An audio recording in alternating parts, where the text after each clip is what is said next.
Also, for reasons completely unknown, broadcasters, pharmacists, pawnbrokers, unmarried people, and then sort of more understandable, the falsely accused and repentant thieves. So if you're mad that St. Nicholas is not currently your patron saint, just wait, because your time is coming. He's going to be all set and ready for you pretty soon. You just got to give it a minute. Welcome to the Got Questions podcast.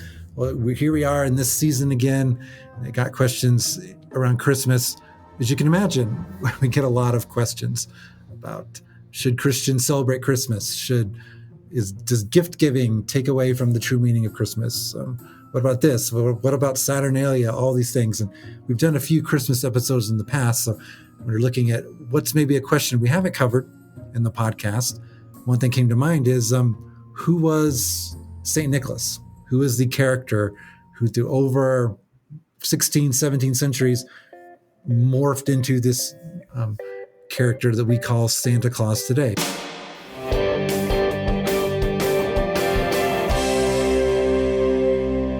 So we're going to kind of go through two parts. One, like, who was the historical St. Nicholas? And then how did we get to where we are today? But then also a question we often get is, what should Christian parents tell their children about Santa Claus, if anything? So that's our topic for today. Joining me today is Kevin, the managing editor of gotquestions.org, and Jeff, the managing editor of BibleRef.com. So Kevin, start us off here. Was there even a person named Nicholas? And what are maybe what can we know for sure, or at least reasonably for sure, about this person? Yes. Merry Christmas, first of all. And what can we know about Nicholas, who later was called Saint Nicholas and all of that? Well, there's not a whole lot that we would know absolutely for sure. There does seem to be a good evidence that there was a man named Nicholas who lived in Myra in the 3rd and 4th centuries. This is a seaport city in modern-day Turkey, and this is where he was a bishop there. He was leading a church, and this is pretty well substantiated. But we do have to recognize that all of the evidence that we get about Nicholas comes from secondary sources. We don't have any reliable historical sources, the type that historians would normally be looking to. We all have the secondhand stuff, people writing in their diaries and making reports about him and things like that. So, but it does seem pretty feasible that Nicholas was a bishop in this town of Myra in Asia Minor. This would be the city where Paul changed ships during one of his trips to Rome as a prisoner in Acts chapter 27. And what has then grown up around Nicholas is that he was known for his generosity, for his giving of gifts, for his humility, and all of these very good traits have influenced other stories about him, and until we get to the place where we have a whole lot of folklore that is built up around him. He seems to have become a priest. Again, according to tradition, he was a priest at a very early age. His parents were likely wealthy. And when they died, he got this very big inheritance. So what to do with all this money? And Nicholas chose to give it away. He was a very giving, generous person. And so this became part of who he was viewed as, a very generous and a benefactor for so many. He was, according to tradition, again, he was imprisoned and tortured under the persecution of Christians by the Roman Emperor Diocletian. He was released then under the rule of Constantine the Great, who was said to have had a dream about him where he was, told to release him and stuff like that. We think that he may have been there as part of the First Council of Nicaea, as one of the delegates there. Some lists have him listed as an attendee of the council. Other lists do not include him. But again, we're not real sure. He may have been there, maybe not. If so, did he get into a fight with one of the Arians there? Uh, we don't know. Did he even attend the Council of Nicaea? We don't know for sure. But now we're starting to get into some of the legendary stuff that I think Jeff is going to be covering. Yeah, legendary is definitely the way things go when it comes to St. Nicholas. Just about everything that we are aware of in a broad cultural sense really is legendary. It's not something that we have explicit proof for. Most of the stuff that we know about Nicholas, like you said, is secondhand sources from very much later. And a lot of what's in there is definitely interesting. By the time we see people mentioning Nicholas in literature and written records, he's already become a pretty famous, pretty popular saint within the Christian church. And he's associated with a lot of different things. There's legends around Nicholas that involve his generosity and things that people knew him for that made him the patron saint of just about everything. One of the most famous stories about him is that when he was a very young man, wealthy, but choosing to be a minister or a priest, he found out about a man who had 3 daughters and they were very poor, and the man could not afford to get his daughters married.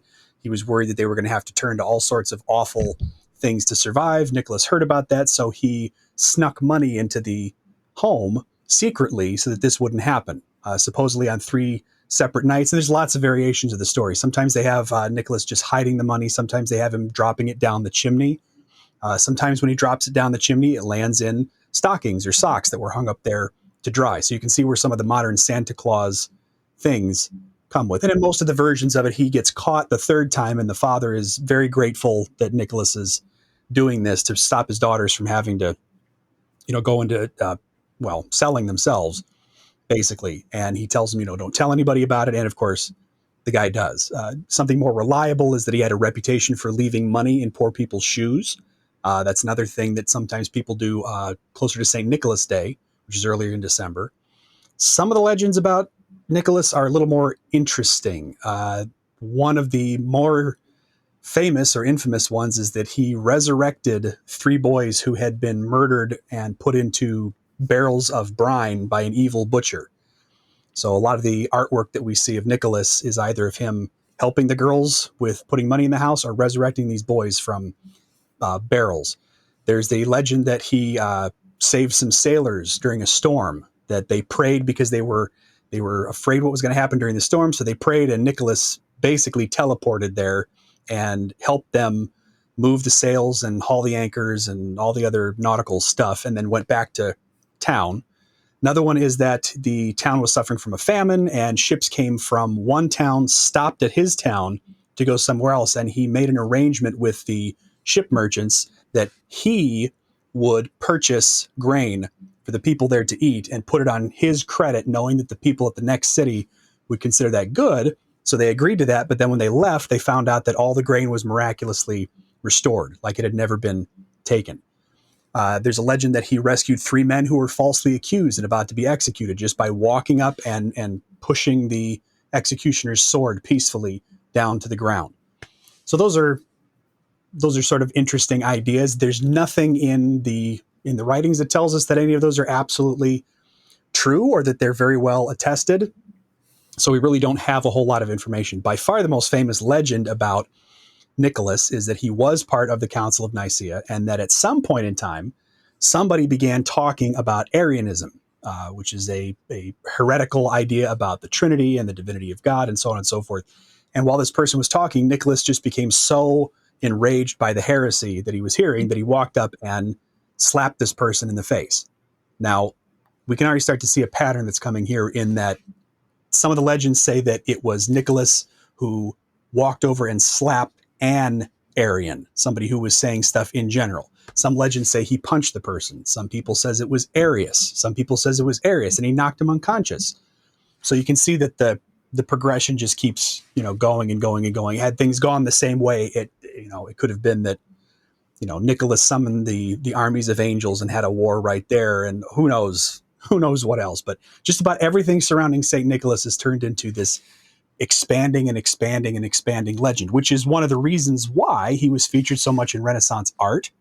And that art itself seems to have contributed to a lot of the legends or ideas about Nicholas, because people see these images, but they don't have a lot of context to them. So they see barrels because of the little boys, and people start to associate him with barrels. So he is actually the patron saint of barrel makers, among other people.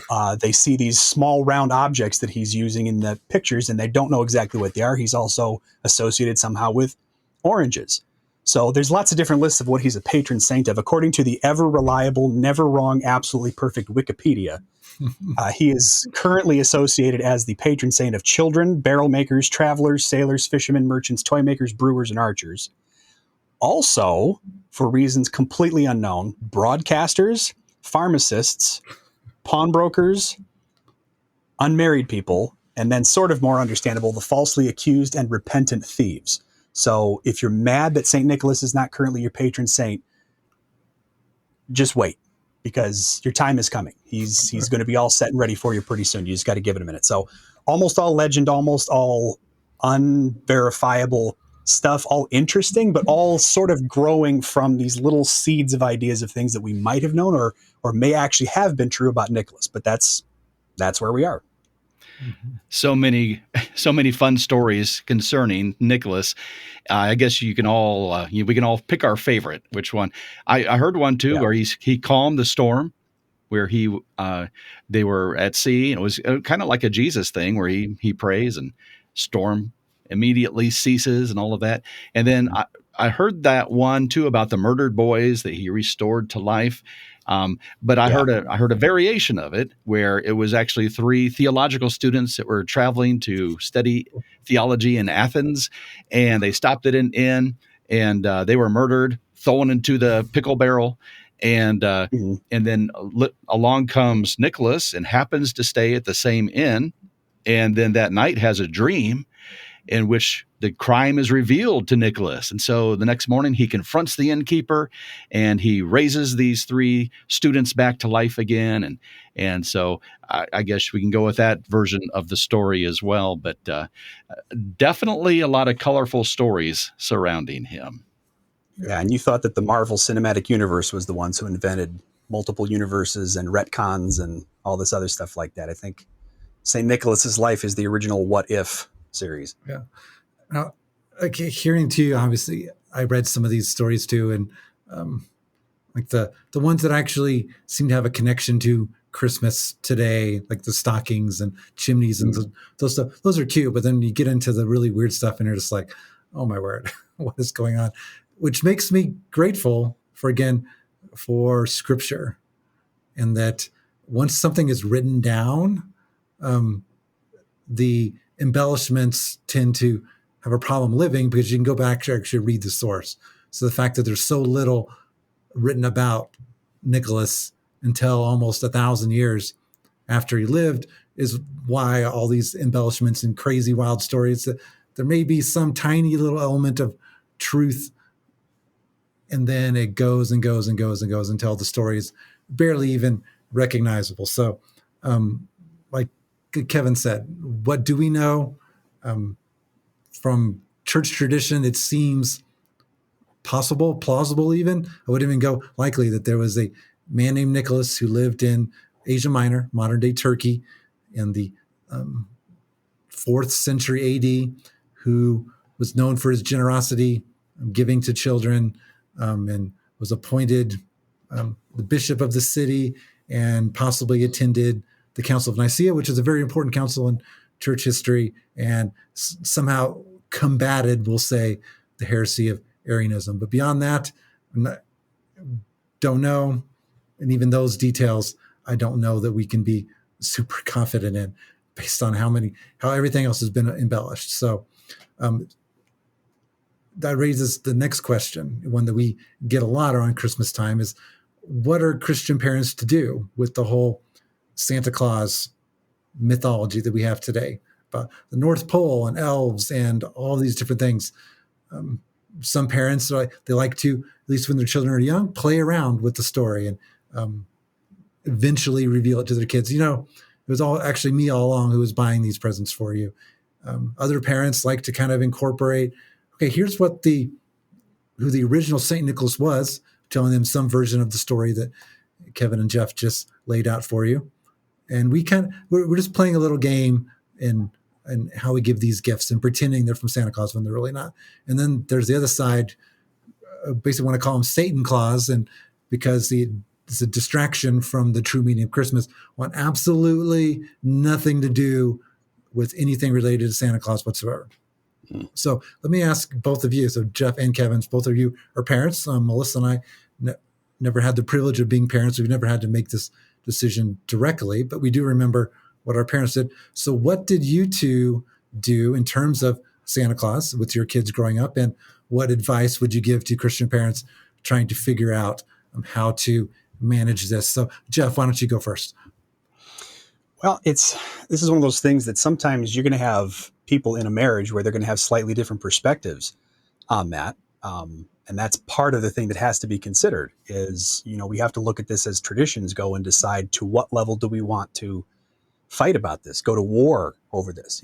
Is one parent going to put their foot down and say, I am absolutely doing the full blown Santa type thing when the other is totally opposed to it? Is one going to say, I refuse to do it, even though one thinks that it's important? So there's always going to be that sense of mutual respect and deference and understanding and communication. So I think a married couple needs to just understand what are their objections or what are their reasons for wanting to do it, so they can kind of sort those things out together. I know that it's important for us to remember that I think you can take anything that's good and cute and go too far with it.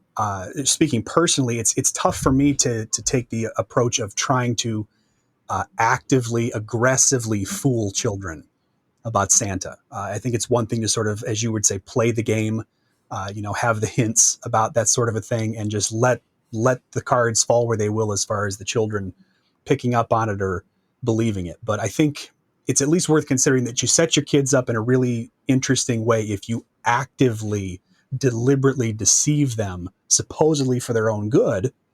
And then at some point in time, they are going to find out about that. And people think it's dramatic to say that erodes trust. It's not like your kids don't trust you as a human being anymore, but it does put that seed in their mind that my parents are willing to lie to me for something that they think is good for me. So what other things are they telling me are good for me that maybe I should really question or really don't think is real or is good? So I don't think that there's any hard answer other than I don't think it's a good idea for parents to, take on Santa Claus as almost a hobby, like something that they're going through all of the steps and all of the rigmarole and the grand deception in order to happen. If you want to have it be, a game and played out and make that an opportunity at some point to explain to your kids the difference between legends and fantasy, then I think that's good. But definitely something I think parents need to communicate together about, so that it's not something that causes bitterness and division between mom and dad. Yeah, Jeff, I think it is important for parents to be on the same page when they approach all this issue. But I'll say that when I was really young, before I had kids, I went through this period where Santa was, there I go. Santa was Satan Claus to me, and I was just deaf on the whole idea of Santa Claus. I mellowed. By the time I had kids, I had decided wasn't that big of a deal, and I'm glad that I came to that conclusion. So when my wife and I were raising our 4 children, we acknowledged the existence of the myth of Santa Claus, and we didn't like freak out about it. We didn't try to shield them from the Christmas specials that came on or the songs that they would sing at school and stuff like that. We just had them understand that there's a difference between fiction and nonfiction, and Santa Claus as the magical person was in the fictional side of things, and that's okay. It's part of the culture, part of the tradition of Christmas in our area, and that's fine. We understand that, and he represents, giving and looking out for other people, and some good stuff. So we didn't try to shield them from all things Santa. At the same time, we wanted to teach the true meaning of Christmas, so we focus on Jesus and the manger and Bethlehem and all of that. And then we also taught our kids the true story of Saint Nicholas, that there was a pastor of a church a long, long time ago whose name was Nicholas, and he did good things, and he got a good reputation and gave gifts to people, and so that's what the whole mythology of Santa Claus grew out of. So we talked about those historical roots and how those historical roots are good, and this is something that we can emulate, and so this is a good thing. So we just tried to strike a balance, and it worked for us in our family. So we were happy with our kids loving Christmas and understanding the truth of Christmas is really about Jesus. For sure. I mean, Kevin, I think if Melissa and I were to have had kids, I think we would have focused similar to that on we say, who is the real St. Nicholas? And then we spent the first half of this episode talking about, we don't actually know who the real St. Nicholas was, but who is the plausible, maybe real St. Nicholas? And then discuss, here's how all the different ideas and myths have developed around it. So this is sort of a little game that we play, but just know this is the real meaning of Christmas. The gifts we're giving each other is to remind us of the gift that God gave us in the person of Jesus Christ, who was born potentially in December, and those things. But like what Jeff said, the idea of like actively trying to deceive our children, we could not have done that. And even like me, with how my parents raised me, I never actually remember thinking there was a Santa Claus. So maybe I should ask my mom. It's like, what did we actually do? Because I always knew the gifts were from my parents. So if they ever went with the Santa Claus myth, I either figured out or they told me pretty young. I never remember like, why were you lying to me type of moment. I probably wouldn't care. You can lie to me all you want as long as you give me lots of presents. But I don't remember. So yeah, maybe a conversation I can have with my mom. So I think the right balance, and let's focus on what the true meaning of Christmas is and why we're celebrating and where some of these myths came from and the degree to which you make it a fun game to play with little children. I think that's something that parents can decide between themselves. Yeah, I was in a similar situation where I don't ever remember actually believing. So even when I was very little, I remember thinking of it as I'm playing a game. I might have actually fooled my parents more than most parents fool their kids. They probably thought I believed in Santa Claus, and I just didn't want to hurt anybody's feelings. So it was like, yay, Santa came and left presents.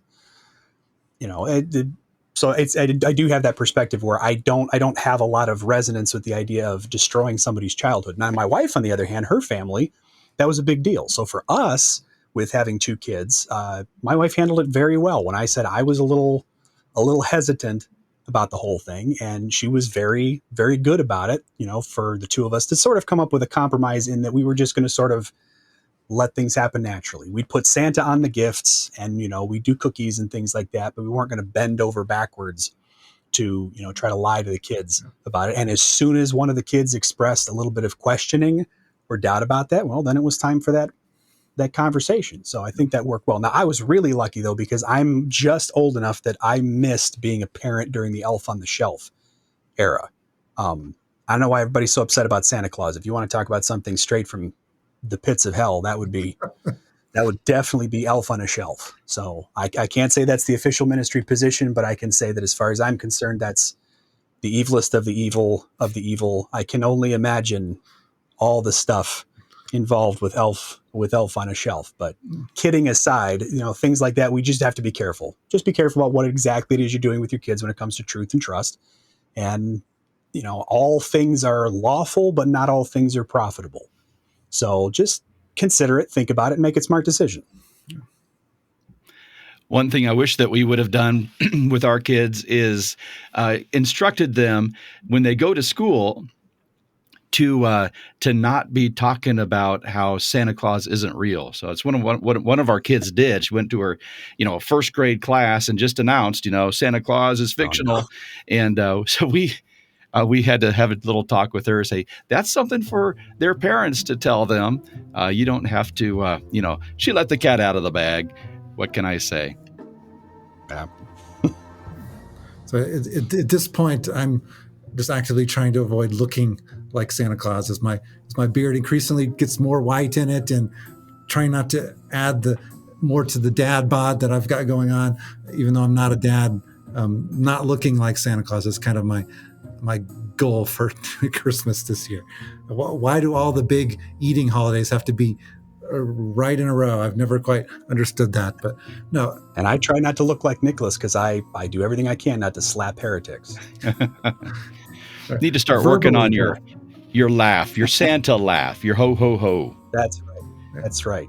That's right. I probably laugh a little bit too much like the gentleman in my shirt, so we'll hold off on that. I scare enough children. I don't need to make it worse. I could do Krampus or something like that, but there's a whole nother ball of theological wax. Which we're not going there today. So, this has been the Got Questions podcast.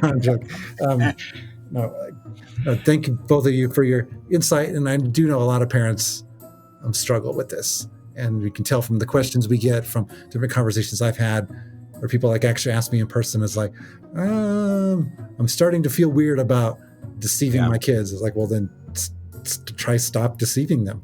I think there's enough good historical things about Nicholas that we can communicate what we can reasonably believe was possibly the truth about him, without having to embrace all the craziness that goes along with Santa Claus or Elf on the Shelf. If we didn't even talk about where the idea of elves came from, and I actually don't want to know. So, Jeff and Kevin, or Grinch and Kevin, thank you for joining me today. This has been the Got Questions podcast on who was the real Saint Nicholas and what should Christian parents tell their children about Santa Claus. Hope our conversation today was encouraging and helpful to you. And Got Questions, the Bible has answers, and we'll help you find them.